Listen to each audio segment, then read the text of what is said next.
দেখো দেখো আমার ছেলের ঘড়ি ভাঙা গেল। এটা পরীক্ষার শেষ পরীক্ষার এটা গিফট ভেঙে যাওয়াটা না। একটা ঘড়ি কিনতে হবে ওর, জানি। হ্যাঁ,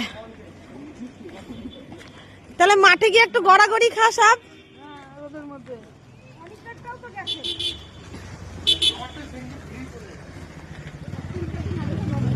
তো আমাদের সব এখন দেখ, মানে এখন কি ওদের পেছন পেছন ঘুরে বেড়াবো দিদি? এখন ওরা কোন দিক যায়, তাই নাকি?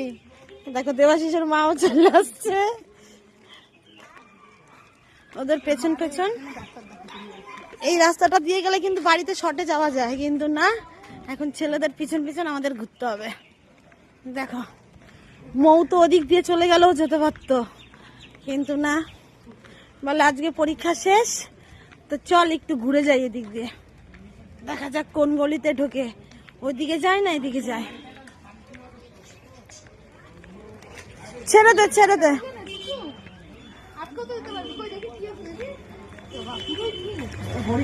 ঠিক আছে বাদ দে, আমি এনে দেবো ওখানে।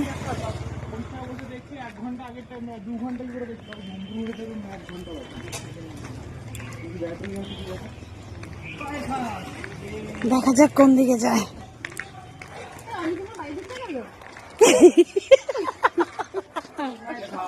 এই যে অনিকের মা,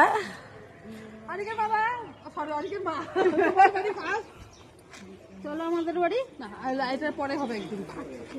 কাল থেকে যাবি বিকেলে?